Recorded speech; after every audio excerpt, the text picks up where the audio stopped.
Okay, so it's been like, what, 17 years since my last Danganronpa tier list video, in which I wasted 40 minutes of everybody's time. So you know what, let's do it again, since this was clearly my most requested video on the channel. I feel like I have to give these warnings in these types of videos, but please stop taking them seriously, as it's very easy to tell that I'm just having fun and having some jokes around. Like, stop taking it so seriously. Stop it. Get some help. It's a joke. Like, yes, there are some points that are serious, but like, stop trying to use it as a reason to hate on me for trying to have fun. Anyways, Danganronpa character designs. Love them or hate them, they're pretty stupid looking. So in true Danganmandy style, our tiers will be ordered by that one gif from The Office. You know, that one popular office of him doing the thing, you know, that's pretty amazing. I would say hi to you because that's pretty good. Stay, as in stay still. Onions, because I don't like onions, so that means I don't like their design. And then this image link to a photo of Mario saying die with a thumbs up. Let's start with the order of the games first. So, Makoto Naegi. I mean, yeah, he's kind of basic as you can get, so I guess I'll just sit him in stay for now. Ari Asahina. I like Ari's design quite a lot, it's pretty great, and it fits her personality and her talent really well. However, for having Jimmy Neutron hair, you'll have to go down some points, because you can't beat the original. So go to Onions. Tugami. Not a fan of this one, pretty basic, just a suit and nothing more, so you'll have to go in that one gif from The Office. Celestia Ludenberg. Most of her fans like her design way more than her actual character, so that's gotta say something. I would say hi to you. Chihiro Fujisaki, I mean, nothing really to say, it's kinda basic, but if we're counting Alter Ego, then that's at least some points up, as Chihiro doesn't even need a body to get ahead of Monokuma, so you can go and I would say hi. Hifumi Yamada. You can take 10 guesses as to where I would put them, and you'll probably get it right. Mario Dai. Mukuro Ikusaba. I really like her design, and the military outfit really helps represent her character, plus the freckles are really cute, so go to The Office gif. Kiyotaka Ishimaru. Eyebrow gang, plus you have the same exact voice actor as Monotaro, so go ahead. Kyoko Kirigiri. See, the thing is, I know a lot of people would actually disagree with me on this one, but I prefer her design in the Danganronpa 3 anime way more than the first game. I know it's meant to give the impression that she is way older and whatnot, I get it, but since this is actually just going by the first game's design and not the anime, I'll put her in stay. Leon Kawada. If he had a different eye color, I would actually like his design way more. Oh, and if it was like this the entire game too. So I expect to see a bold Leon sprite in the next 48 hours. Bruh. Mondo Owada. Butter. Oh, I know, right? Funniest thing for YouTuber right here. I mean, can't get enough of me. Stay. Sakura Ogami. All I have to say is... What are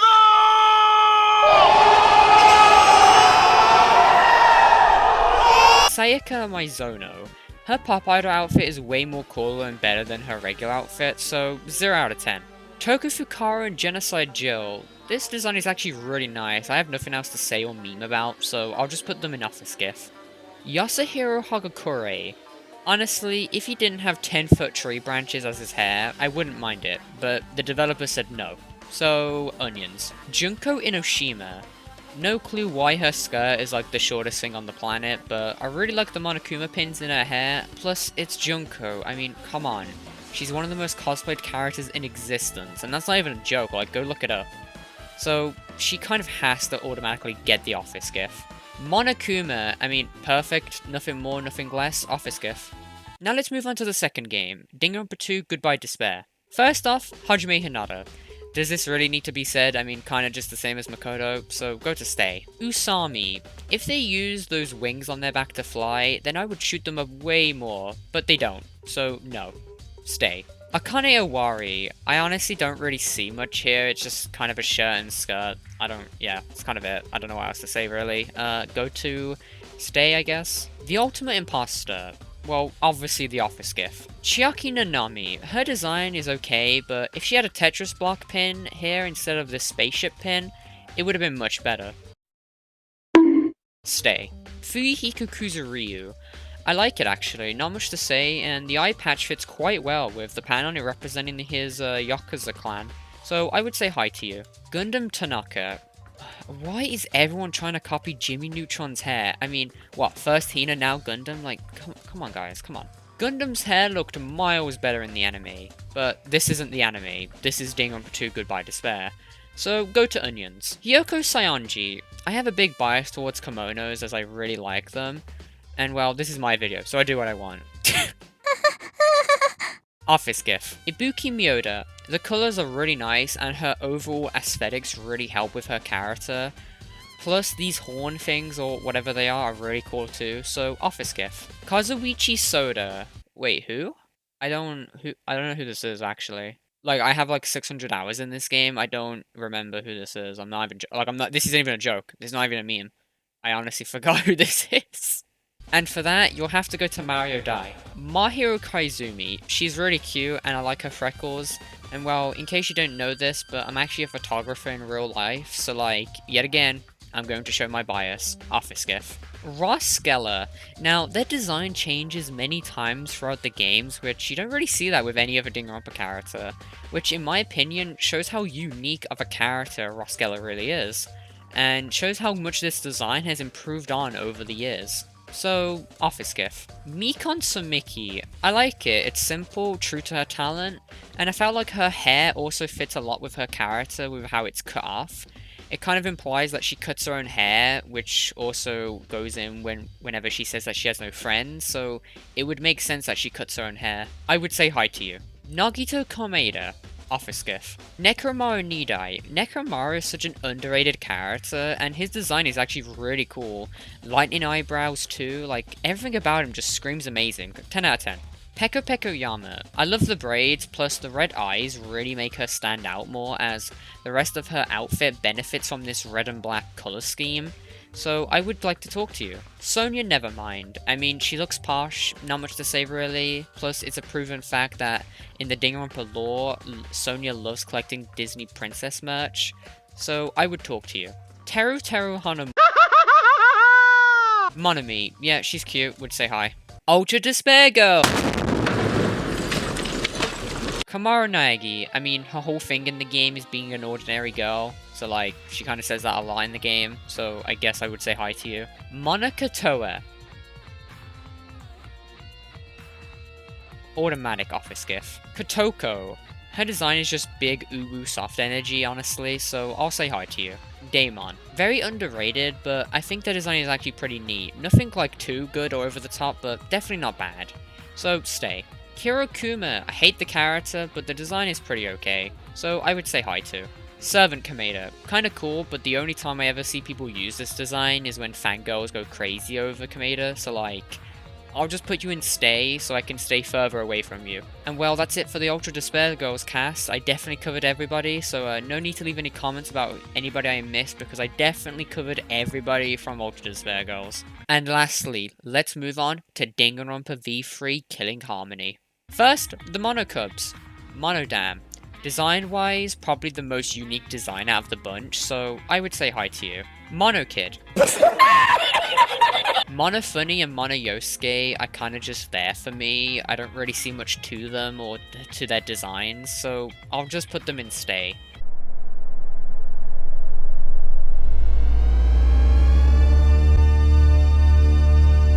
I use this joke all the time, and I get that it's not funny to a lot of people, but it's kind of my legacy now, honestly. I mean, it's always been my legacy. So I gotta put him in the office GIF, because I just have to. Himiko Yameno. I like it a lot, and it represents her character quite well.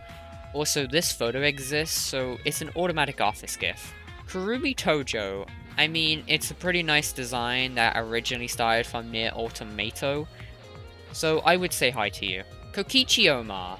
Now, I don't care if you hate or love Kokichi, he has a pretty good design. And, wait, what? Oh, he wears shoes without any socks on? Korkiyo Shinguji. Even if I'm not the biggest fan of their character, I like the design a lot, and Kyo's design does go very underrated most of the time, so I would say hi to you. Miu Iruma. Very good, and represents her talent quite well with the steampunk style. Office GIF. Suichi Saihara. Their outfit is okay, and the whole hat thing is really nicely done with their story, but these marks under their eyes are like kind of really cute in my opinion, so like, office GIF. Kenko Chobashira. I have a big bias towards this character, but honestly, aside from that, I really like everything about their design. Office GIF. So there we have it, the Danganronpa character designs tier list. I definitely didn't miss anybody from the list, and I mean, like, I just didn't. I even, like, triple checked it. There's nobody missing, trust me. Let me know in the comments which is your favorite character design from Danganronpa, and if you disagree with any of my picks, do not worry, because I will most likely forget all these placements within about a week, so do not worry. Anyways, thank you for watching this shit show of a video. I'll see everybody in the next video. Bye. Hey everybody, Mandy here, and in today's video we'll be talking about ranking every Danganronpa girl on a tier list to see which one is best girl. I want to say before I start the video, please do not take this video seriously. It's only just a joke and I'm trying to have some fun, so please don't be toxic in the comments because, again, all of us are just trying to have some fun here. By the way, when I say every Danganronpa girl, I mean characters from the anime and all the games. I don't mean the mangas or like any of like the really obscure characters because like, let's be honest, majority of the people watching this have no idea who they are. So I just figured there's no point of adding them. So we're just doing the anime and the mainline games. And also, there will be spoilers in this video. So, you know, if you have not played the games or anything, don't watch the fucking video. Okay. Either way, also let me know in the comments which is your best Danganronpa girl, and well, let's get into the video. At the top here, we have Ross Geller because, well, I mean, it's Ross Geller. You know, the best Danganronpa character, so you can't go wrong with that. You're pretty good because, well, I mean, you're pretty good. Left, right, no, just mid because 5 out of 10. There needs to be more to the character because I felt as if their character development wasn't good enough or they needed way more. So this is more so a tier, this tier right here is more so for characters that need more development or just need more in general. Not that they're terrible. And finally, the last one is this image link which sends you to an image of Kaede saying that she's going to block you. First we have is Miu Iruma. I love Miu quite a lot. I mean, she's even in my header. And I was going to put her in Ross Geller, but honestly, she's kinda cringe with her jokes. Let's be honest. Like, if I had to do a tier list based on cringe and not cringe Danganronpa characters, Miu would go in the cringe category. So honestly, go to your pretty good. Kaede Akamatsu next, and well, let's be honest, Kaede is one of the best girls. I mean, just look at her. So honestly, for being one of the sweetest characters in the entire series, you're going to Ross Geller. Next is Ruruka Andros, and well, let's be honest, 90% of the people watching this probably really hate this character. And I mean, I'm not surprised, I mean, considering what she did in the anime, and well, a lot of people like Seiko, because Seiko is one of the most popular characters in the anime, and well, she was just a total bitch to her. So, even though I do like her design, I'm pretty sure everyone can agree here, get blocked. Chiaki Nanami next. I mean, she's pretty good. I mean, I would put in Ross Geller. She's pretty cute. She's got an amazing design. Oh, but wait. She plays Super Smash Bros. With this? And just for that, you're going down to you're pretty good. Hiroko Hagakure next, in which... Okay, this character, do people know this character? She's so underrated. And she's actually quite amazing, even if she basically has, like, nothing to her at a certain point within Ultra Despair Girls. And that's what else can I say? Like, look at her. She's amazing. Ross Geller. Monami. I decided to put Monami on here. I didn't put any of the Monokubs on here because, well, why would I? Either way, I will put Monami in mid. Junko Inoshima next, and well... she's the main antagonist of the series. She's pretty great, plus she's very popular within the fandom. Honestly, I don't see how you could go wrong with Junko. I mean, yes, people hate her, but she's meant to be hated on purpose.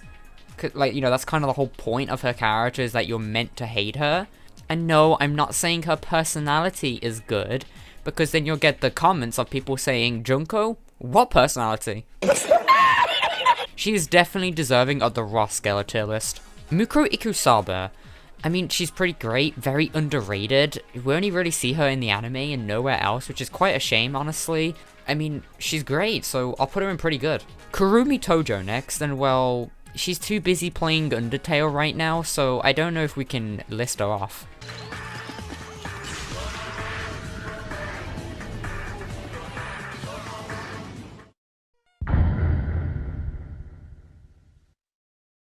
But for real, I would put Kurumi in They Need More to their character, because, well, their character development's a bit wonky, and, I mean, I've said this before in many other videos, but if you die in Chapter 2, your development gets very, very not good. So, honestly, I love Kurumi, I love her design, but I'll put her in They Need More to the character. Sonya Nevermind next, and well... mid. Mahiro Kaizumi next, and well... unfortunately, even though I would love to put Mahiro in like the top tiers because I love her, I have to put bias aside. I mean, I'm a photographer in real life, so that's kind of why I have a big bias towards Mahiro, and I love her character a lot. However, a lot of people hate her character, and I mean, for being the only redhead in the series, she's pretty great. I'm sorry, who? Mikon Sumiki next. So, this character is the Kin character. I'm only joking, I just see a lot of people kin Mikon more than any other character in the series. Maybe that's my experience within the fandom, but she's a pretty great character, and well, her design is good too. She gets hated quite a lot as of recently, but she is very popular within the fandom, so that's understandable. Either way, I'll put her in pretty good. Maki Hawakara next. See, I was going to put Maki in a very low tier, but you know, she kins Shadow the Hedgehog. So automatically, you're in pretty good. Maya Gekikahara, a character from the anime. Not a lot of people know about her, especially since she doesn't really talk at all. But I really like her design quite a lot, and her thing with Monami was really good, but then it turned out that it wasn't her, so it's like, oh, okay, well, great, thanks. Either way, I'll put her in They Need More to the character, because I mean, she kind of really needs more to her character. Akane Owari next. I don't care what anybody says. I know, people don't like Akane, she's very underrated. She's pretty good. Let's be fair, she's pretty good, and you should like her more. So, you're going in pretty good. Aoi Asahina. Jimmy Neutron hair. Blocked. Chisa Yakazome next, and well, this is an amazing anime character. I mean, just look at her. Honestly, the thing is, I would compare her a lot with Kaede, mainly because of how sweet she is. She's probably up there with Kaede being one of the sweetest characters in the series. And when you see people say they hate her, it's only because of, like, oh, she got brainwashed. But it's like, that's not really Chisa at that point. That's Chisa brainwashed. So, no, that's not her character. I don't know why her being brainwashed would title to you hating her character. Chisa is an amazing character, and she's pretty cute too. So, go to Roskella. Kyoko Kirigiri next. Do I have to say anything about this? Instantly Roskella tier. She's amazing. And even though she is overrated, yes, I see you at home with your Kyoko bunny figure. I see you. Sakura Ogami next. And well, she is pretty good. And even though I would not personally put her on Roskella list, there's only one thing I gotta say about her.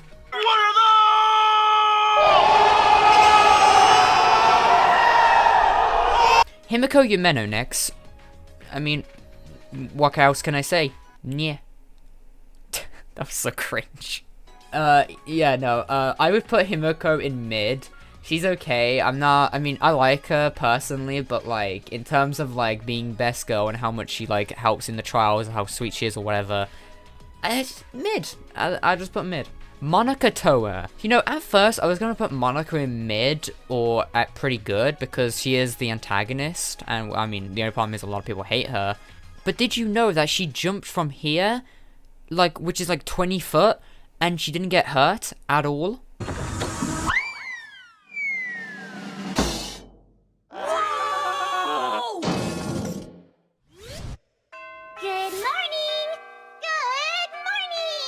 Huh? What? How did you do that? Angie Unaga. I like her, but the whole Atua thing is a bit like... I mean, I'm just gonna say... All I can say is that I can see Angie and Tugami next to each other in heaven just chilling out and being best friends, so I'm just gonna say mid. Toko Fukara / Genocide Jill.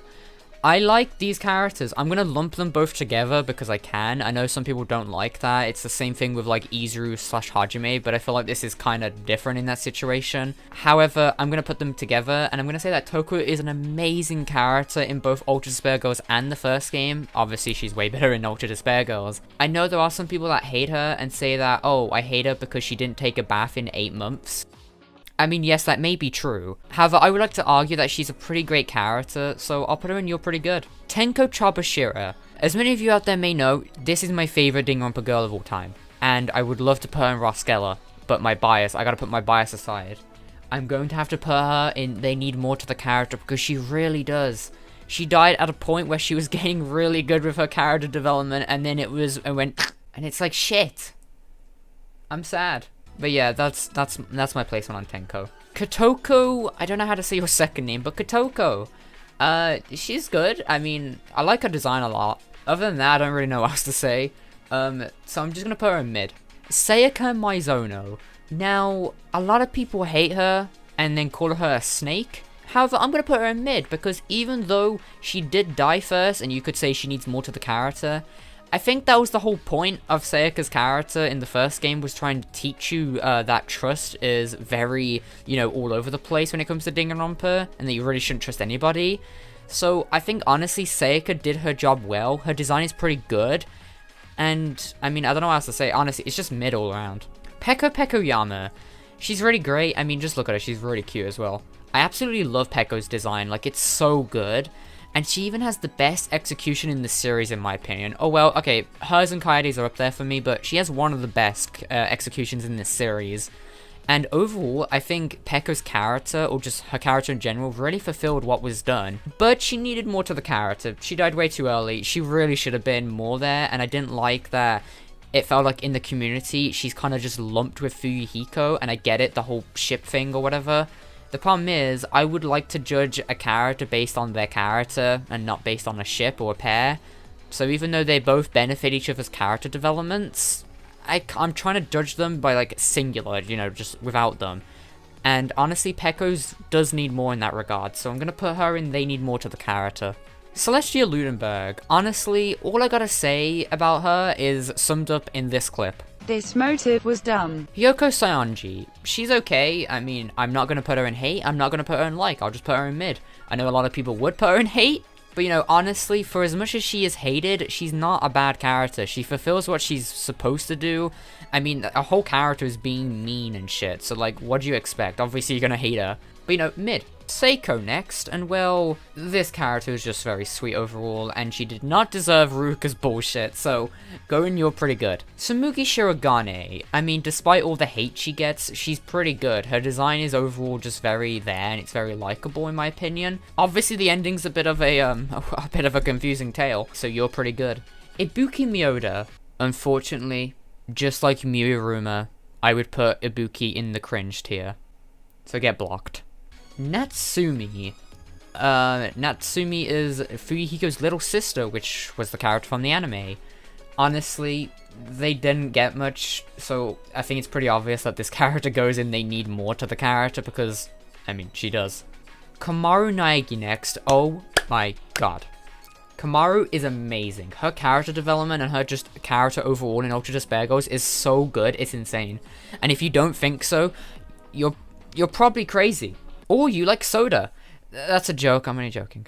Honestly though, she's a really great character, and in terms of like popularity within the fandom, Kamaru just gets so much more love than any other Ultra Despair Girls character, and it's quite insane by how much. So for real, she deserves the Roskella tier list. And then the last character we have is Sonia with a mustache and glasses. And it's pretty funny, so I'm gonna put her in F for funny. Either way, there we go. That was the Danganronpa Best Girls tier list. But yeah, I hope everybody enjoyed this video, and thank you so much for watching.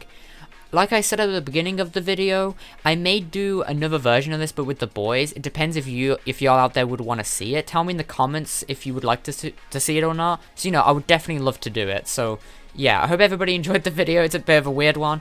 Either way, thank you all so much for watching, and I'll see you in the next video. Bye! So, I may have fucked up. So that was a fucking lie. I'm only kidding. I'll get into more detail about that and my future plans at the end of the video. First, we gotta talk about Danganronpa. Everybody's favorite game about, kids? Yeah, sure. However, if we put these kids in a playground and let them fight, who's gonna win? Well, as you can see today, I have this lovely list that I've compiled myself for the cast of Danganronpa, which I'm sure the results are gonna piss a lot of you off. But we're gonna see which characters would destroy the others in a fight. So as you can see by my list here, I'm ordering them via OP, showing how broken the characters are. This one is pretty self-explanatory. Now that's a lot of damage! Burger King, you know, a classic staple of the Danganronpa universe. First name Olimar, second name Smash Bro, because it's pretty bad. And 2015, because that's the year a Kameda Kinney tried cutting off their finger.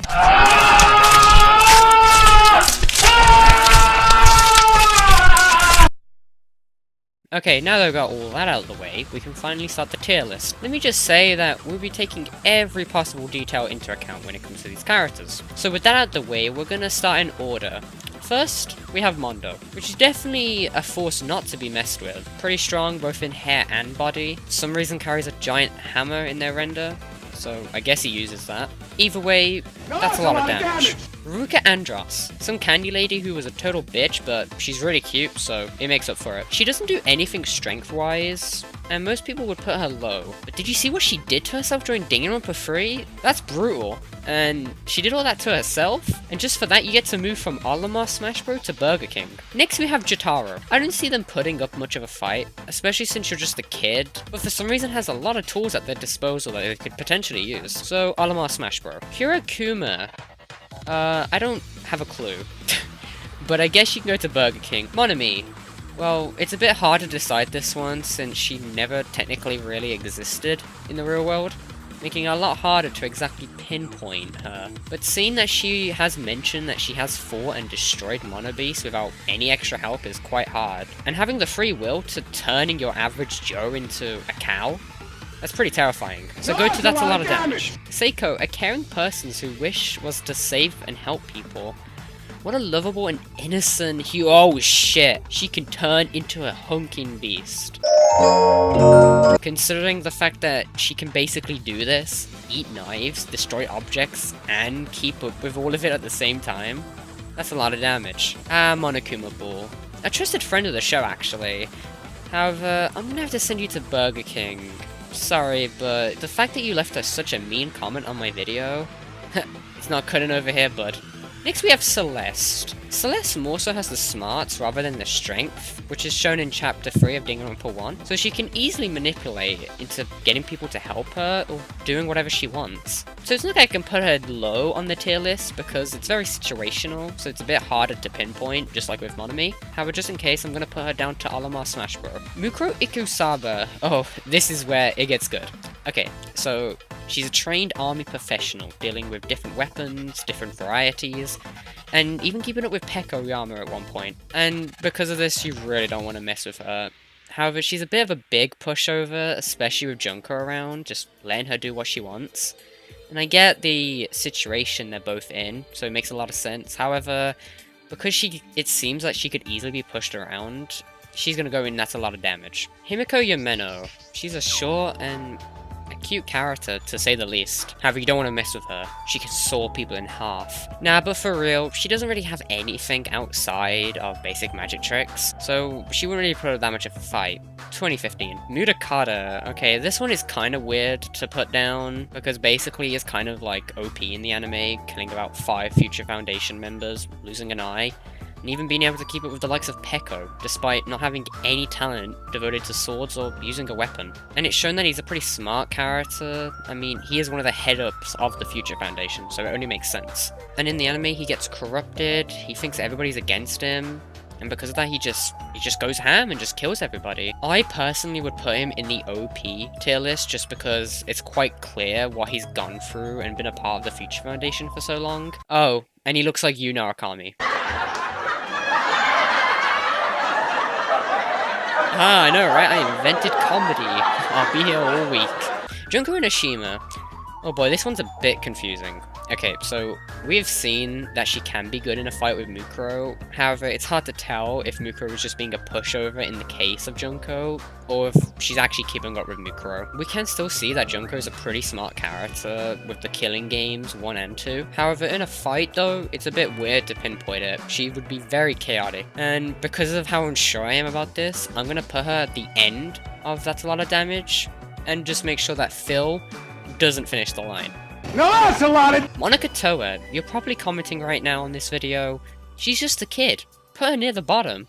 2015. Well, yes, this is true, but have you considered the time she jumped off a 20-foot floor and didn't get hurt at all? Good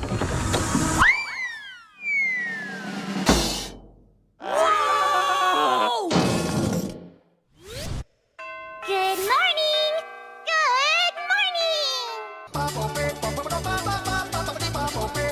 Burger King.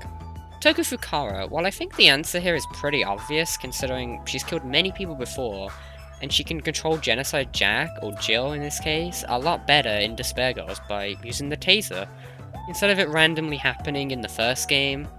OP.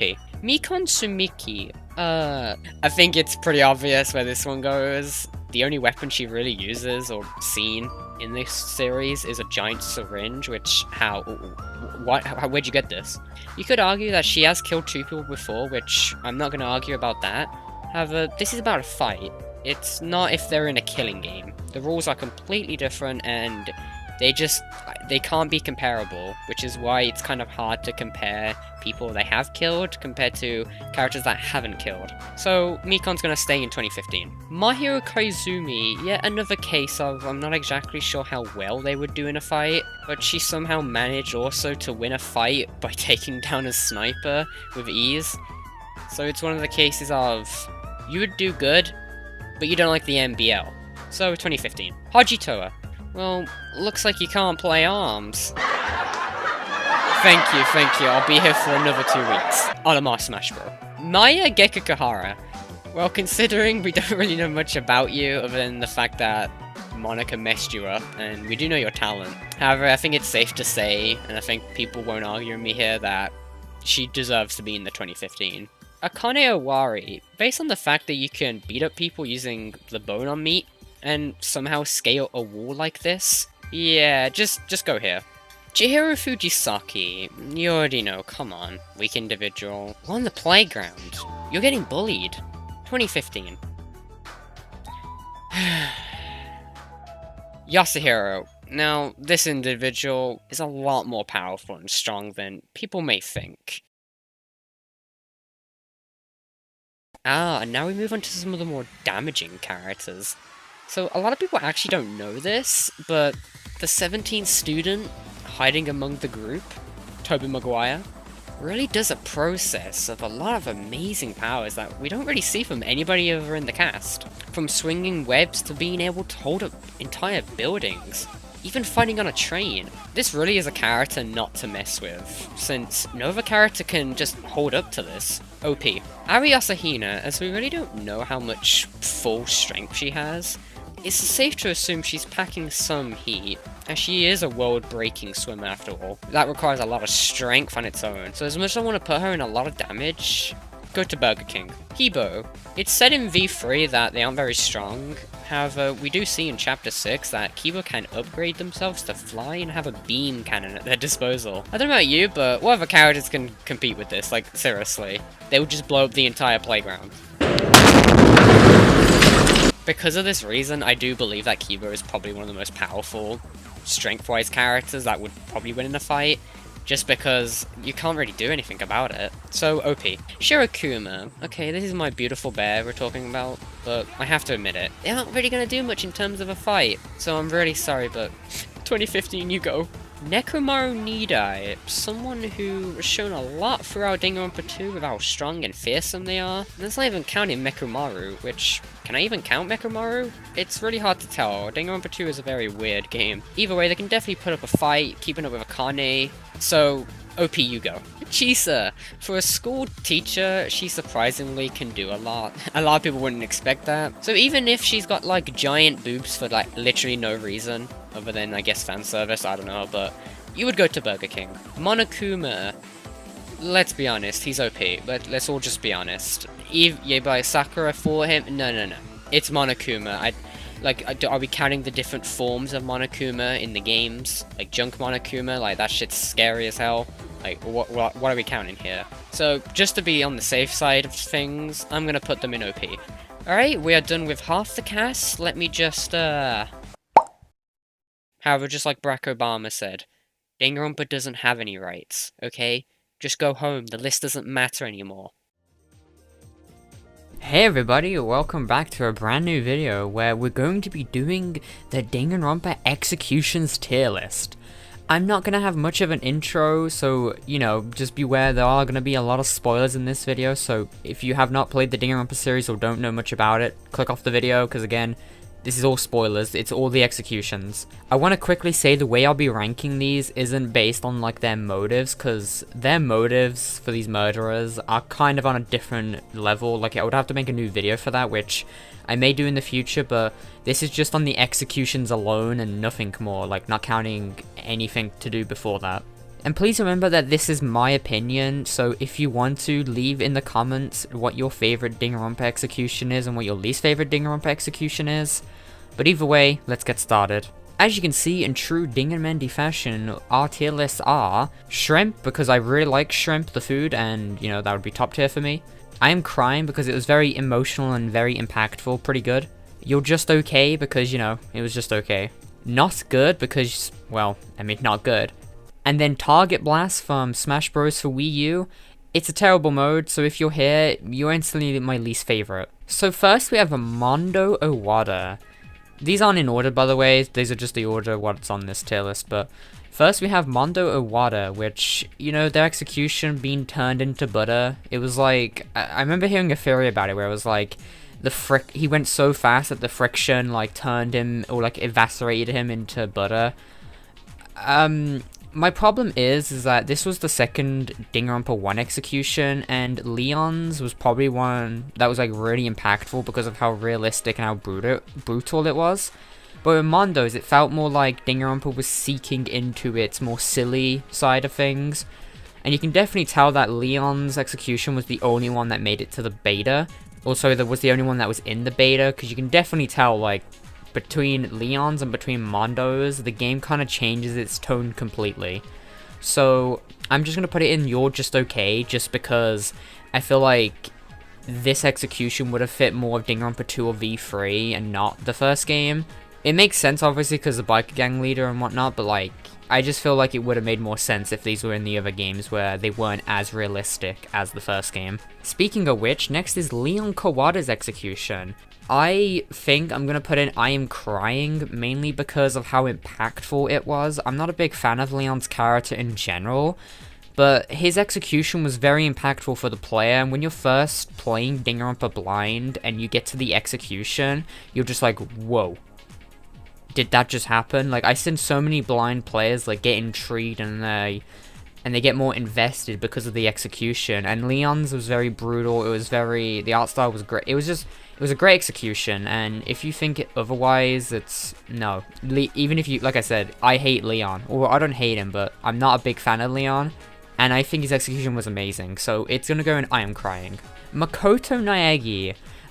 So like they didn't really get executed, but I guess they did. I'm gonna lump Makoto and Kirigiri together in the same tier here because they have the same execution, which, why do they have the same execution? I don't know, but, and I do think it's kind of lazy on the game's part, but whatever.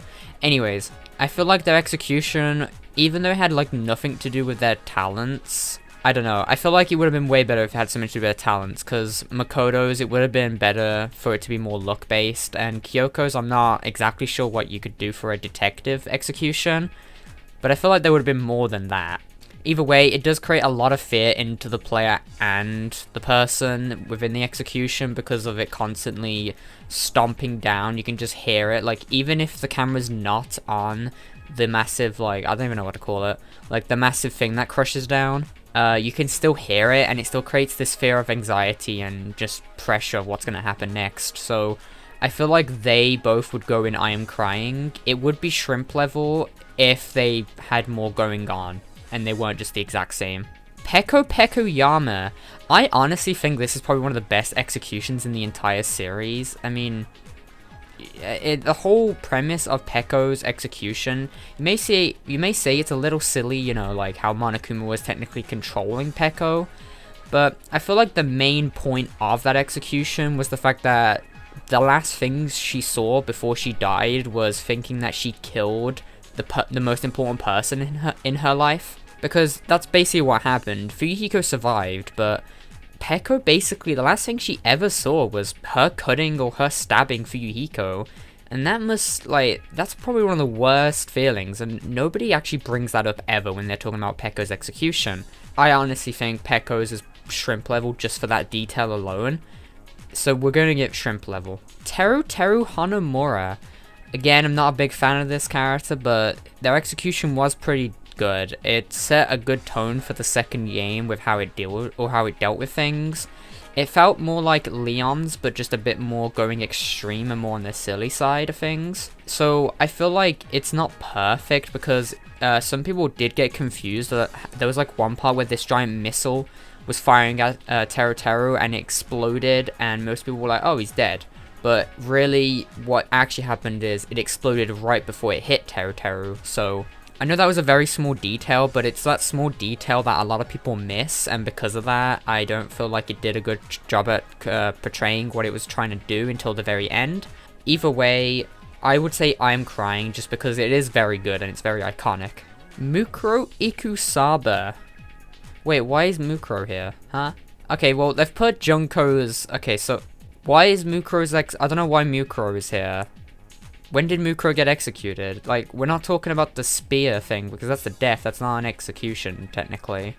I mean, if this is what they're talking about with the spear stuff, then it's going to target blast, because that was nothing, mate. Monami. I mean, I feel like Monami is the one, which was, in case you don't know, it was at the very start with the Mono Beast, where they basically just shot Monami. I feel like the only good thing about that cutscene or that execution in general was the fact that right after you see that Hajime, one of the bullets goes past right next to him and actually cuts Hajime's face a little. And I feel like that was very good symbolism on the game's part, just because of it being, it's trying to say like, oh, this is real. And I know at the end of the game, it's not real, but it's trying to set this message that like, yeah, this is the real deal. And it also fits what happened before, since, you know, everyone was all happy and dandy and whatnot, and they couldn't believe it. So I feel like that little message that got cut for Hajime, or that cut for Hajime, was basically just the game saying, yeah, we're in the real deal now. This is Monokuma's world. So, for that reason alone, I'm going to put it in not good. Because otherwise it would be in Target Blast, 100%. It wasn't that good. Like, at all. It was terrible. But, just for that detail alone, it will go up a tier. So, not good. Kaito Momota.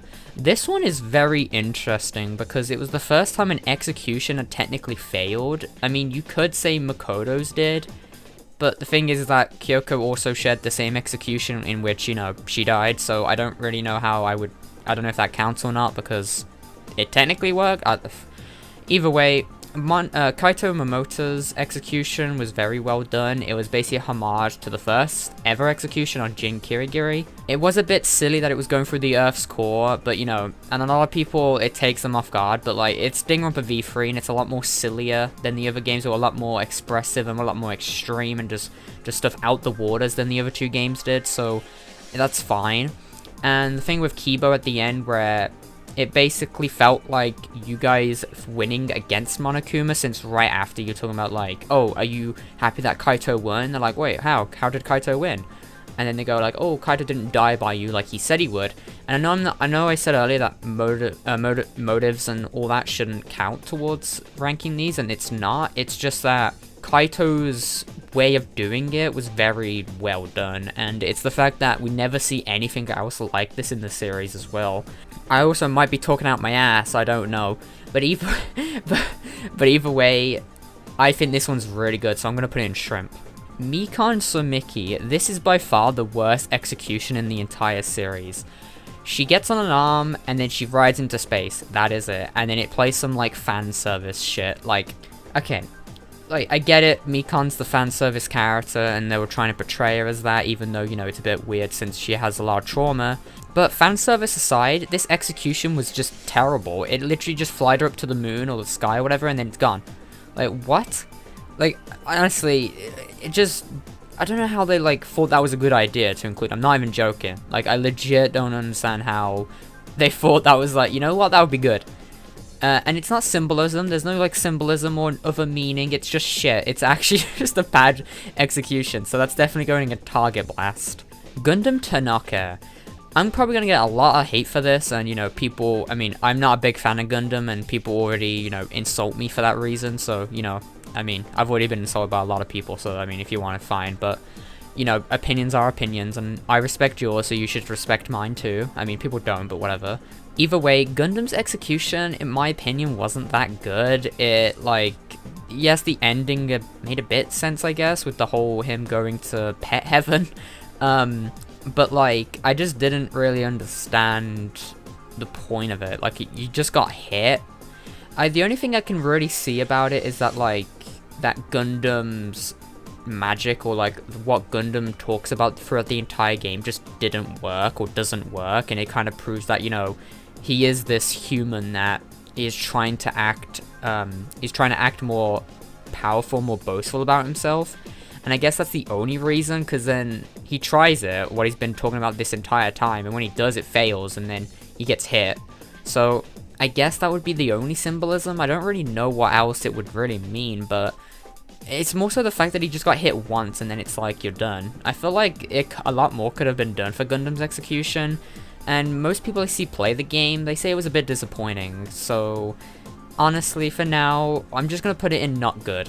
Celestia Ludenberg. This execution would definitely go in I'm Crying. I feel like it's very good, especially the way it sets it up at the beginning about burning the witch. It definitely fits her character a lot, and the whole in beginning part was amazing. And then the fire truck. So I feel like the fire truck kind of ruined it. I feel like a burning would have made more sense. But the thing is, if you actually think about it, or what people were saying, is that Celeste actually would have liked to die by fire because she sees it as romantic. And Monokuma doesn't want that. So Monokuma was like teasing her, being like, oh yeah, you're dying the way you wanted to, but here's a fire truck. And the fact that meaning is actually there in the execution of Monokuma basically being like, even at your death, I'm not giving you what you want. I feel like that's a really amazing detail, and a lot of people overlook that a lot, and I don't know, I think that's quite funny and quite amazing, so it's gonna go in I Am Crying. Junko Enoshima's execution. This one is very controversial to a degree, a lot more than the others, just because, you know, everybody brings up the same thing. How did everybody get all of her body parts and whatnot if she was crushed? But the thing is, there's so many theories. Like, people say, like, oh, they saw Mukuro's because they thought it was Junko's, and then other people have been saying that it was all a dream. Like, a lot of people say, like, oh, Kodaka said it was a dream, and I haven't looked it up or anything, but, like, both of those reasons are kind of shit, in my opinion. Saying that Junko's final execution was all just a dream, or, like, a portrayal of what her ultimate execution would have been like, I feel like they could have portrayed that way better than making people, like, when you first played the game, and you can go to any blind playthrough, most people think it's real. Most people think Junko's final execution was, like, actually real. So if it's actually fake and not real, the game did a terrible job telling the player that it wasn't real. And, you know, maybe they decided that it wasn't real after the first game. I don't know. But either way, if that is the case, that's a terrible job on just anything story related, because it just fucks over everybody, what everyone thinks. Because I'm telling you, the amount of people you see blindly play the games and be like, wait, but how did Kameda get her hand if it was crushed? And, like, I'm telling you, the game does a terrible job at telling you if it's a dream or not. So for that reason, it's going in not good, because I just think it's really stupid that they've just retconned that whole thing and then just went against it. I'm sorry, it's just really annoying, and it's annoying, yeah. Kaede Akamatsu. Kaede's is amazing. I mean, I love the character in general, but, like, her execution, it was very well done. The whole piano setting, and the fact that she was being pulled by her neck, and it's very iconic too. A lot of people, I mean, aside from her being the pro tag, like, aside from that whole big deal, you know, the execution is very iconic, so for that, it will go in shrimp. Gonta Gokahara. Gonta's was a bit interesting. So, like, I'm not really sure how to put it. It's more like, it will definitely go up there for, you know, for Alter Ego, Gonta being there. But also, Monotaro got killed during that too, so instantly target blast. That's a joke, by the way. Yeah, that's a joke. But I would say Gonta's is in You're Just Okay. I didn't really feel much impact from it. Like, yes, Gonta's a character that a lot of people felt sad and what happened previously before the death, but I don't know. I feel like it was a bit not that good, the execution. And it ended with Monokuma kind of directly interfering with the execution. And don't really think Monokuma does that a lot and doesn't do that in general. Like, he sets these executions up, but a lot of people I see online be like, oh, he's never directly involved, so it's okay. But, like, I don't know, I feel like, I don't know, I just wasn't a big fan of it. I felt like it was just a bit weird and they could have done a better job at this execution. So, you're just going okay. Kurumi Tojo. This execution was good. It was very brutal. It was very... A lot of people look back to it and be like, ooh, don't win that one. One. A lot of people look back to it and like, ooh, because of how, you know, grabbing spiked vines and stuff. It's the only part I didn't like was the beginning part with all the people there. I get it because, you know, she's the prime minister or whatever, but like I don't know how it made sense. Like where are these people coming from? Hello? But you know, apart from that, it was very good, and the whole her being tricked into thinking she could escape because that was what she wanted to do, and the fact that she was running away from Monokuma and it had like the whole pixel art thing, it was really well done. I'm definitely putting this I am crying. Korkyo Shinguji. This one is a very bizarre one. Probably one of the weirdest executions in the entire series. The first part was fine and everything, and the whole boiling oven thing, not much was happening, and in case you can tell, he was bleeding from his eyeballs, so like, that detail goes very unnoticed, and it's very disturbing about that whole ordeal. The whole bit with like the sister ghost thing, yeah, what? Yeah, no, it's a bit weird, and I prefer to not talk about it, but I will say, I will give this execution a bit extra bonus points, you know, for killing Korkyo's ghost. So, for now, or just in general, I'll put it in You're Just Okay. Samugi Shirogane. Honestly, what was this execution even? It was more so Kibo just blowing up the school, and then she died by a rock. I felt like the portrayal of when she was Junko all happy and whatnot, and then it like swapped to her being all sad in her normal cosplay, or just her normal outfit. I thought that was very good in terms of how she felt in life, because I feel that was a good portrayal on how Samugi's life actually is, because, you know, it's a bit hard to tell because of how, you know, crazy, and how we don't really know much about her true personality or life much.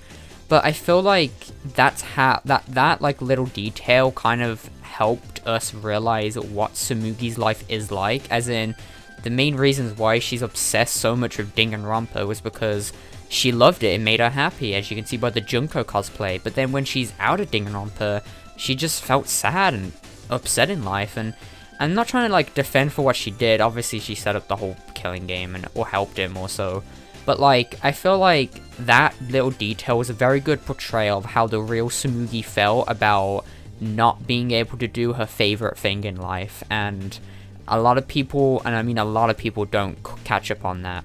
But you know, this execution was really just a boulder smashing on top of her, so I'm gonna put this in You're Just Okay, mainly just because of that small detail about Samugi's past life. That helps quite a lot. Chiaki Nanami. So Chiaki had 2 executions.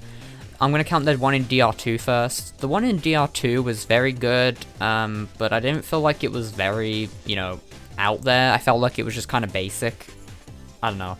I felt like, but it had nice aesthetics, it had good references. You could definitely see that Monokuma let her try and escape from the execution, so she was running for her life, and she still held on to Monami during it, so I feel like this execution isn't the best, or isn't shrimp level tier, because it just wasn't, I feel like the meaning just wasn't there as much, and obviously it's a very important character, very important execution of the series, so yeah, I don't know. For me, I'll just put it in I'm crying, because it's still very good either way. However, Danganronpa 3, Chiaki execution, that will probably go shrimp level. It's not on this tier list maker that I have in front of me, but I feel like that was definitely good with how it went, and the whole way the viewer is just tense, and it's anxiety, and it's like, oh my god, what's gonna happen?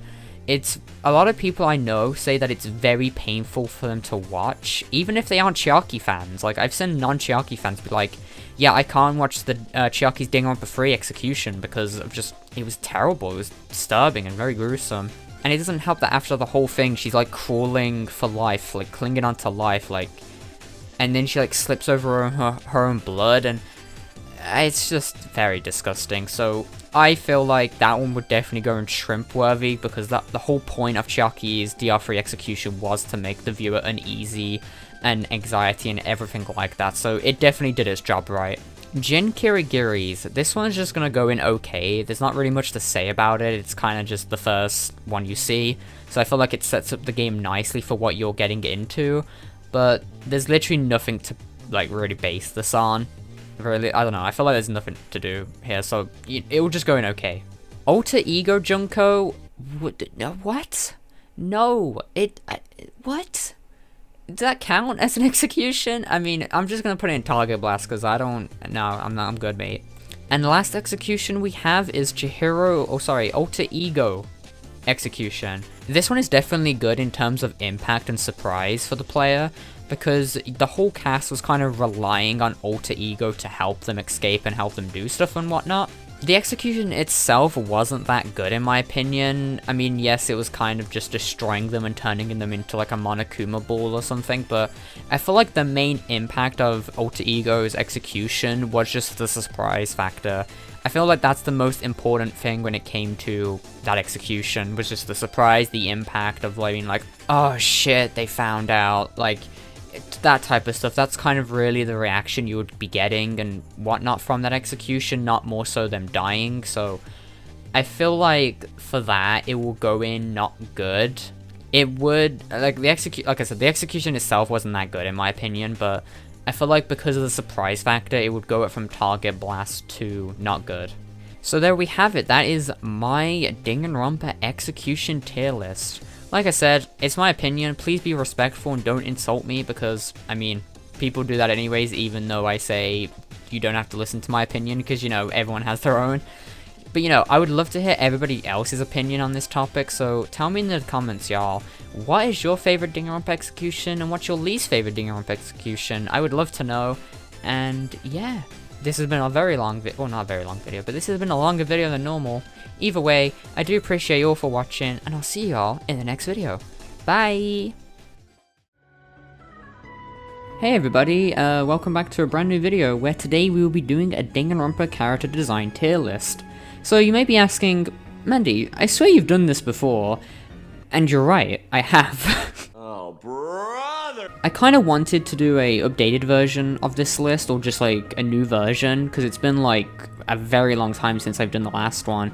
And also my mic was pretty bad in that last one, like it was a really bad mic. Do you like what they do here with this fire, because it reminds me a lot of Danganronpa 1 vibes compared to 2, even though this game came out. Either way though, I know that people like tier list videos, and it's been a while since I've done a tier list video, and yeah, so I'm gonna do one, so let's do this. I've gotta say this every time, and I'm really sorry. You know how my long intros go, I do apologize if it's annoying, but please make sure to subscribe to the channel, and please make sure to click the like button on this video if you support, or you wanna, or feel like the content really. I know that, I know it's really annoying that I have to say this like every time. I'm sure some people will find it really annoying, but unfortunately I have to kind of say this stuff because of the YouTube algorithm. So yeah, please hit the like button and please subscribe, it helps me out immensely. You wouldn't believe how much it actually helps me. And since this is a Danganronpa tier list video, tell me in the comments what you think is one of the best Danganronpa character designs, and tell me why. It would be nice to hear what everybody thinks is like their favorite character design and why, because I might not see some character design like details than I do with other characters, and hopefully you can ignore my bad opinions on Danganronpa, so yeah. And as you can see by the tier list columns we have top tier, we have that one what? That one gif of Squidward driving through his house, which, in case you don't know which one that is, it's gonna be on the screen now. It's an amazing gif, you can't deny that. We got mid, we got what do you mean by that? What do you mean by that? And then we got bottom of the barrel. And of course, if anybody goes, or like anyone gets annoyed at my opinions, just remember, my opinions are terrible and trash, so don't take them too seriously. Thanks. Anyways, firstly, we have is Kokichi Omar, the Ultimate Supreme Leader. Now, if you want me to be honest with you, I think Kokichi's design is actually really good. While it may not make much sense for his ultimate talent, it kind of begs the question of like, how would you even do that for his talent in the first place? I feel like the scarf, the fact that like it resembles this like organization with dice is actually really good. I just think that it's very like recognizable, or like if you have that scarf, someone is going to be like, oh, Kokichi. You're not going to say that if they've got what's underneath or whatever. So I will admit it does throw a bit off the loop, because a lot of people thought it was going to be like, oh, the Ultimate Painter before he came out, and I actually thought that too. So I'm not going to give it like peak. I definitely think that his design is really good. It's just that it can go very misleading or very into different directions, which I guess that also might be why they did it, because he's like full of eyes and whatnot. I don't know. Either way, he's going to go in the Squidward GIF. Next we have is Chihiro Fujisaki. I mean, Chihiro's design is kind of very basic. I get why, you know, because of the whole like hiding who they were at the start of the game. And that makes sense, you know. However, it is a bit basic, and there's not really much going for Chihiro's outfit that really screams like, oh, ultimate programmer. And I guess like some people are going to be like, oh, well, you don't really need that to be an ultimate programmer, and I get that, but like, I don't know, I feel like the design doesn't really do much for me, or just in general. It's cute, but like, other than that, like, there's not really much to say, so I'm just going to put it as mid, mainly just because of how basic it is. Next we have is Nekomaru. Oh, look at Nekomaru. For the chain piece alone, I think he goes in Squidward GIF. Soichi Saihara. Soichi's a very interesting one. A lot of people say it's basic, a lot of people say it's really good. I don't know. Soichi's outfit is like very mixed to me. I prefer when Soichi has his hat on, and a lot of people are gonna be like, oh, the sprite with that looks terrible, like, look at this, like, what is that? That looks horrible. Why would Spike Chunsoft please draw an actual hat next time? However, I meant more like just the hat in general, not the actual sprites, but either way, I'm not really 100% sure. It's weird. I kind of like it, but it's definitely like, I don't think it's like top tier or anything. I'm gonna say mid, just because it's very conflictive, or very like unsure. I will say I love those little like lines on his eyes. In case you couldn't tell what inspired my like YouTube thing, it was that. Next we have is Monami, which, okay, I'm gonna say this right now. I think Monami's design is top tier. Alright, hear me out, hear me out. I don't like diapers, okay? No, disgusting. I just think Monami's design is great just because it shows how overprotective she is of her students. You can see that in her summer sprite, you can see that within how she acts. And I feel like the diaper part, while it is a bit weird, I feel like the diaper represents the Monami side of being responsible, or like trying to take care of things, or like on its own. That is such a weird analogy. What the fuck am I talking about? It's a fucking diaper. What is wrong with me? My point is, I definitely feel like Monami's design is great just because it's another Monokuma, which, in case you don't know, I think a lot of the Monokumas are great. Not that one.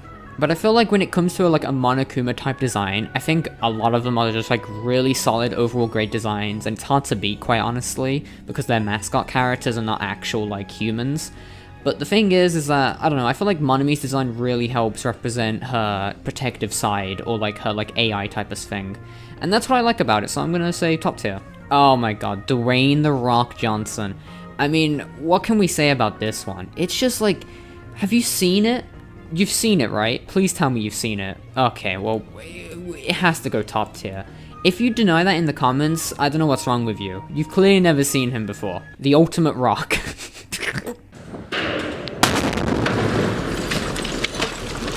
Ooh, Nagito Kameda. Ooh, Nagito Kameda. Ooh, Nagato Kamato. This one's a bit tricky. I'm not... Okay, I mean, I think the hair alone automatically puts it at a minimum of Squidward GIF. The outfit itself is kind of like, I guess, boring. I don't know, it's kind of just like a plain jacket and whatnot.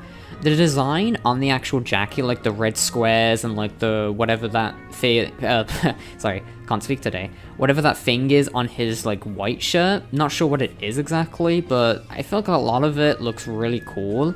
I'm gonna say Nagito is Squidward GIF because I think Nagito's hair alone sells him as a character, even if it doesn't do much for like his personality and whatnot. And also the eyes. I think the eyes being that shade of color really does help a lot too. Mukuro Ikusaba. So I'm not exactly sure which outfit to associate Mukuro with. I guess the one with the skirt. With that, if it's the one with the skirt, I would say mid. If it's her army outfit from the Danganronpa 1 splash art, I would say Squidward GIF. So I'm just gonna assume that this is like the one with the army outfit. So I'm just gonna say here because I think it looks really cool. And she has a gun in a splash art, just like, she has a gun. You don't want to mess with her. Mondo Owada. I'm just gonna put him in what do you mean by that, because the hair. I don't think his outfit is necessarily bad, since, I mean, if you really look at it, it's very similar to Nekomaru's, but it's just the hair, bro. I don't want to make fun, but like, why has he got corn on the cob hair? Can someone please like explain that to me or help me with that situation? Next we have is Hifumi Yamada, which, I mean, again, I'm taking out all personality traits for this tier list, and in my opinion, I would say Hifumi is bottom of the barrel, mainly because it's a really weird representation of people who have a bit of weight. Again, I'm not trying to be rude, I'm definitely not trying to be rude, but I just think it's a little weird with how they designed this, because, like, look at the legs to the body. Maybe it's just me, but, like, I feel like this is kind of making fun of it, and it doesn't help that Danganronpa has actually done this in the past, where they make fun of, like, different stereotypes and whatnot.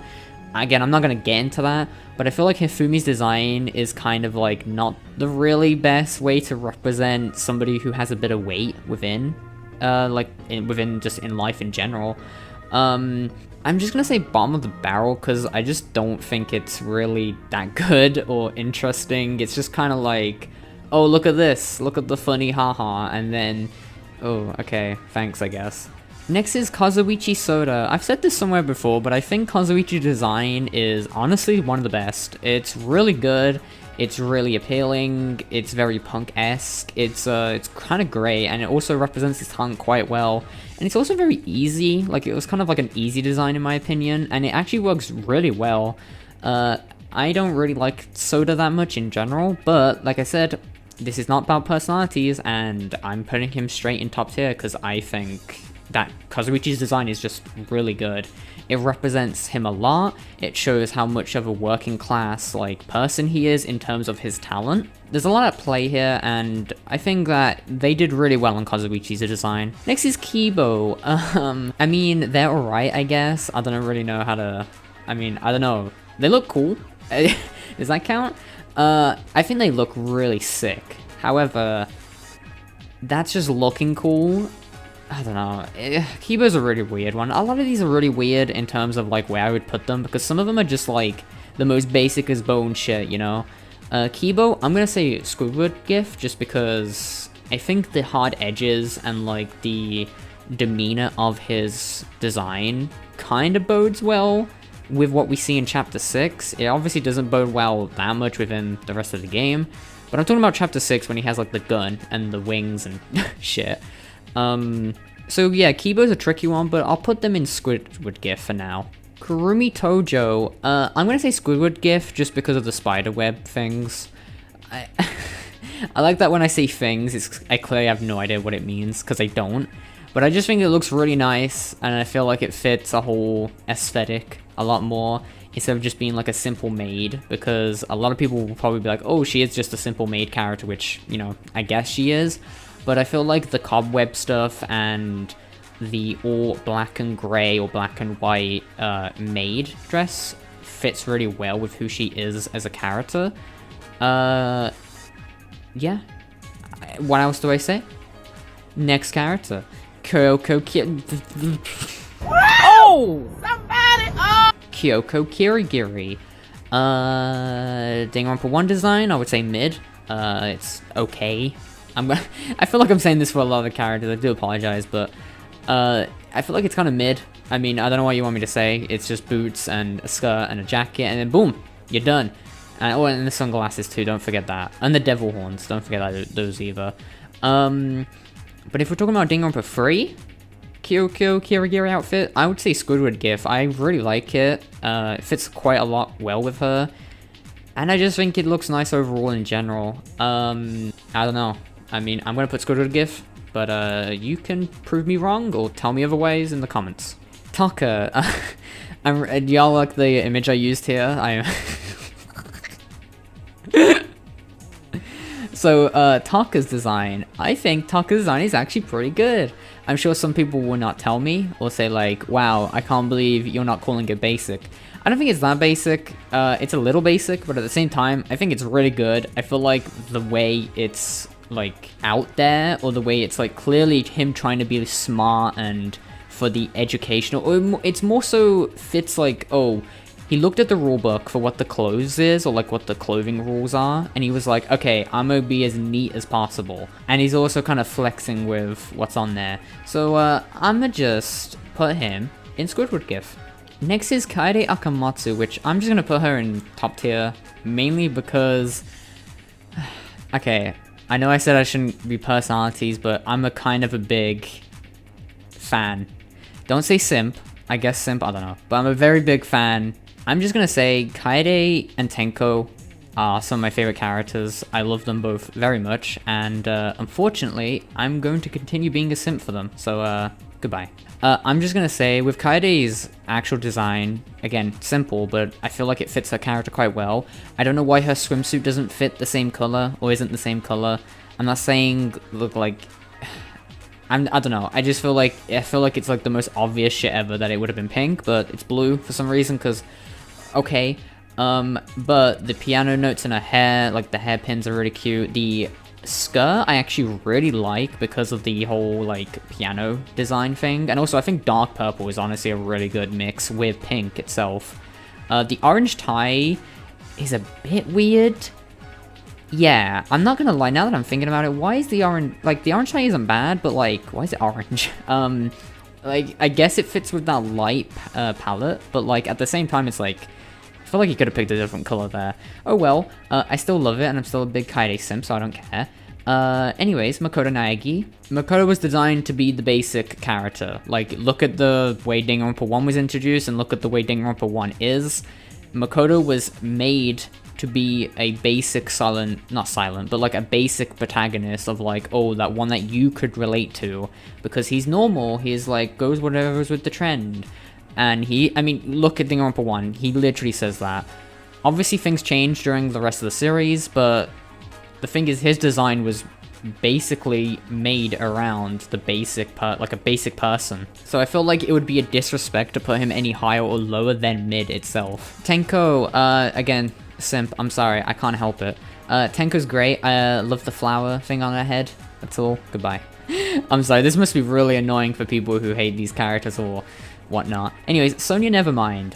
I think the bow on her hair is amazing, and the I need to say pink, but the red shoes and the red bow really help like stick out among the other parts of her outfit. I think it's a good design. I'm not gonna lie, I think Sonia has a great design, so I'm definitely gonna put that in Squidward GIF. My Hero Koizumi.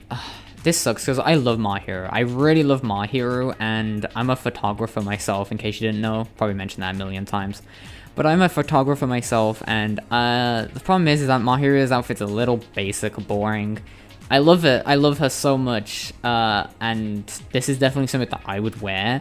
But again, it's just basic. It's just, unless the camera wasn't there, like, you could never tell what her talent is or what anything is, and it kind of bodes in the same boat as like Chihiro. So I'm gonna put My Hero in mid. Walter White, the ultimate Heisenberg. Okay, this one's a bit tricky. I definitely feel like Walter's outfit throughout the series changes quite a lot. And it's weird because later on within the series, his outfit changes to be what Fugihiko's splash art was, with the sunglasses and the hat.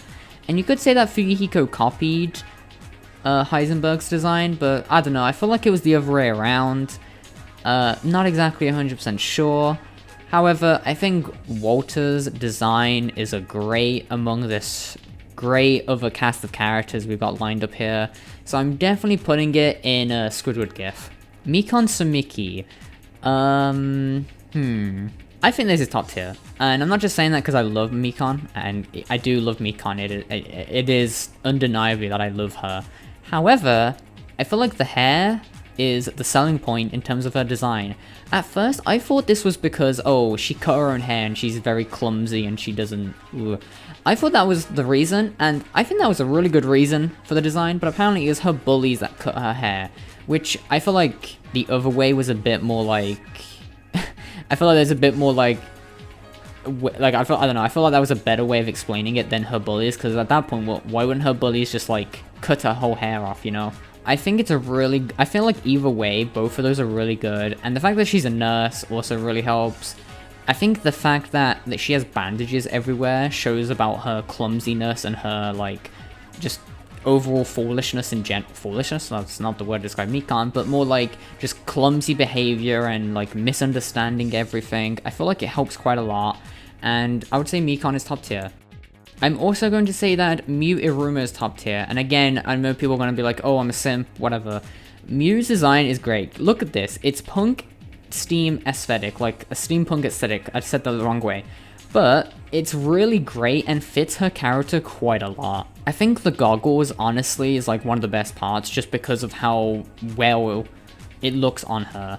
And I don't really want to talk about it because it's weird, but those like little like things on Mew's body, that also is helped to represent something. I'm not gonna say it because it's weird, but those actually help with her design and help who she is as a character.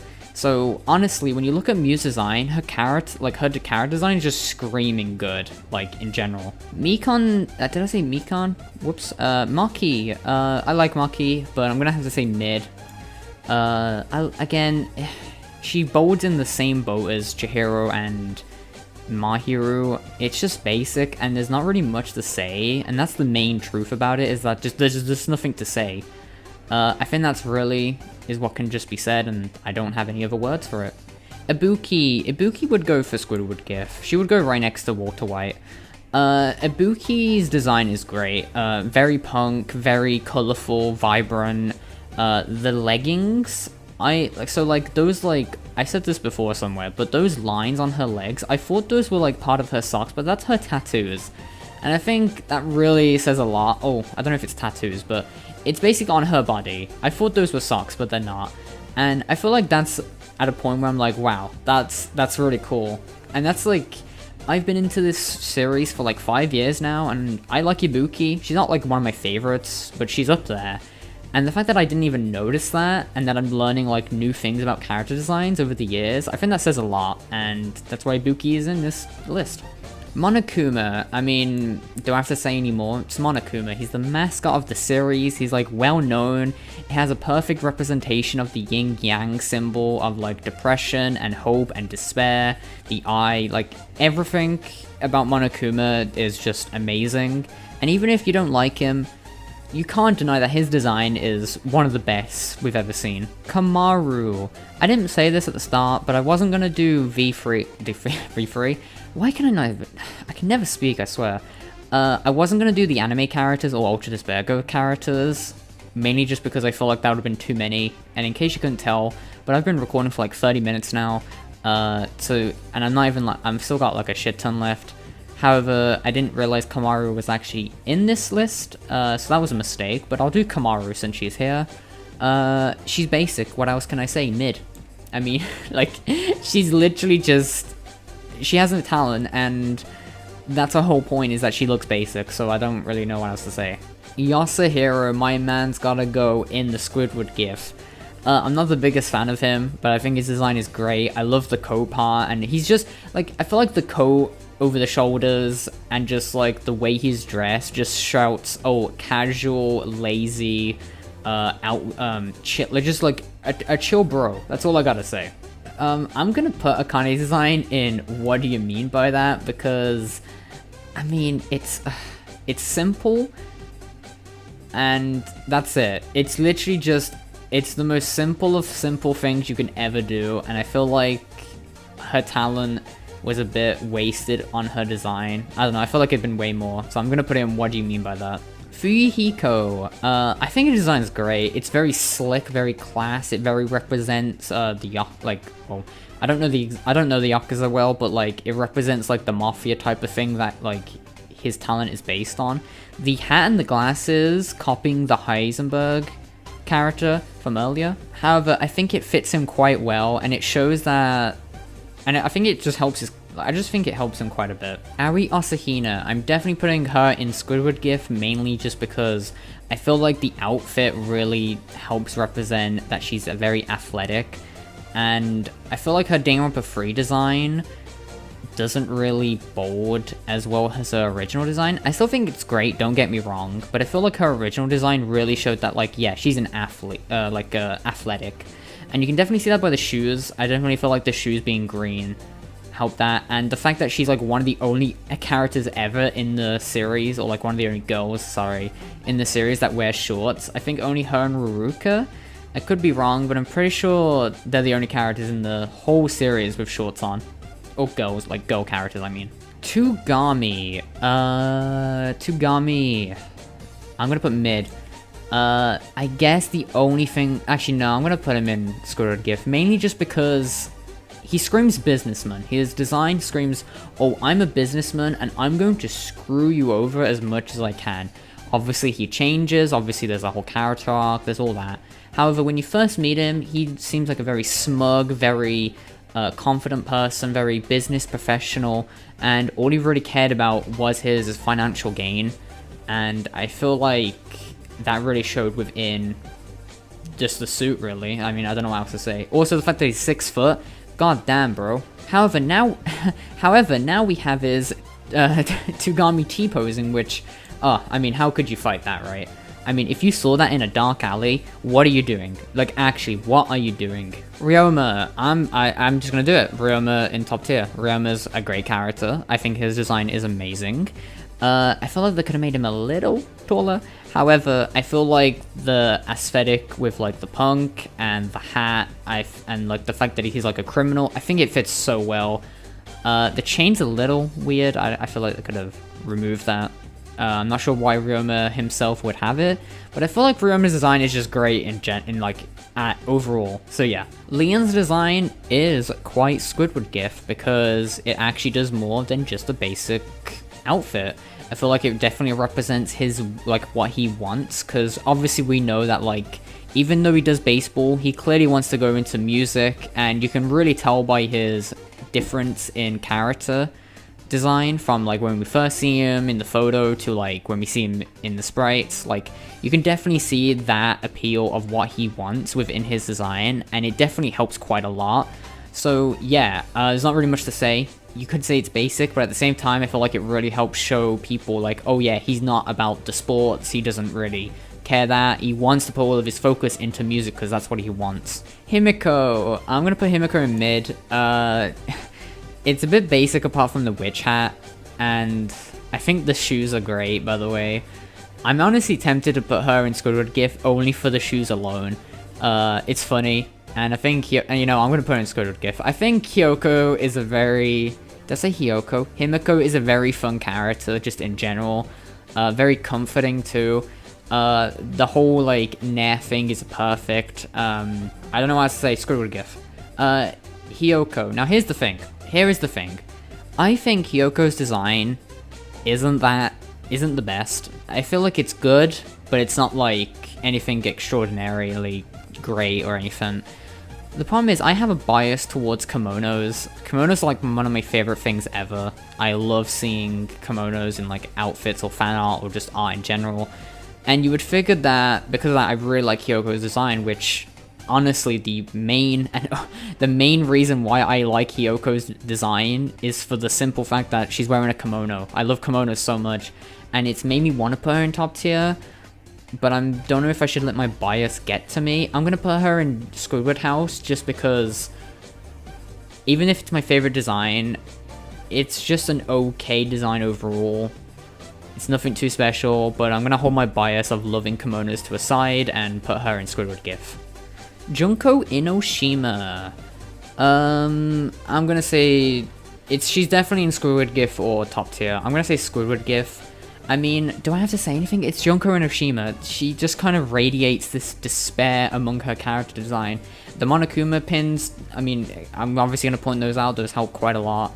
Her whole character in general is just great. Again, I'm having struggle, like, talking about some of these characters because I don't know what to fully say, but I feel like Junko Enoshima kind of speaks for herself. Angie! Oh god, Angie. I have no idea where to put her. I like her design, question mark.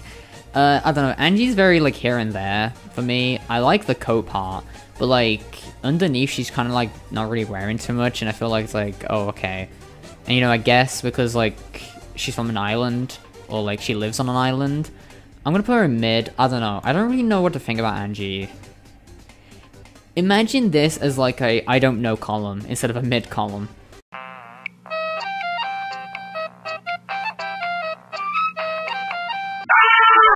Okay, I'm really upset. Okay, so the video's gonna be a little shorter than it usually should be, and you may be wondering, whoa, the characters here. I may have accidentally... the footage and the audio may have been lost. I'm not gonna say any more than that. I don't have it, and I don't want to redo it because I'm gonna be honest, I don't remember where I put everything. However, what I do remember is some of the stuff that I'm pretty sure I didn't say. If I did say this before, then I do apologize. I don't even know exactly where it stopped. However, I did say Korkio's design is amazing in my opinion. I mean, I don't like his character at all, and I don't like what they did with his character, but I think his character design in general is just amazing, and people don't hold that, like, more, or, like, it's very, like, an unpopular opinion, I guess is the word. I also said Ryoma's design was amazing. I feel like it really helps with his, like, punk aesthetic with the whole thing. I didn't agree with the chain, or, like, the little thing on his foot. However, I feel like Ryoma's design is great, and it's also one of another design that is very overlooked upon, and yeah. Gundam and Chiaki, I think it's pretty self-explanatory. Amazing designs that represent their character and, like, help bold who they are. Who else? I feel like these characters are pretty good at representing what they are. The reason why the Tokos are separated is because I feel like Genocide Jack's or Genocide Jill's, like, outfit portrays her better than Toko does. And why you could be like, well, how does that make sense? What I mean is those, like, little scratch marks on her leg that, like, I believe that it's a tally towards how many kills she's done. Correct me if I'm wrong, I believe that's what that is. But I feel like I didn't count that with the other Toko, and I counted it for this Toko, and I felt like because of that, it helps her case a lot more, and it's like, wow, that's actually really cool. Something that I didn't know. Who else? I said Hajime was basic because, I mean, he's meant to be. I mean, that's the whole point of Hajime. Teru, I feel like they had a decently good design. The hair is very Mondo-esque, which is kind of why I put him down here. And also I feel like he was very, I don't know, I feel like the hair, like, bro, like, get the caterpillar off your head, please. I'm not sure who else I missed, I'm not gonna lie. Did I talk about Junko? I don't remember. See, I'm so sorry, I do apologize. This video's already been long enough, so this should be fine, honestly. I do apologize. Shouldn't happen again. Either way, all I will say is thank you for making this far, if you got to this far into the video. Please comment below your opinions on this list, or, like, who you think are the best designed Danganronpa characters overall.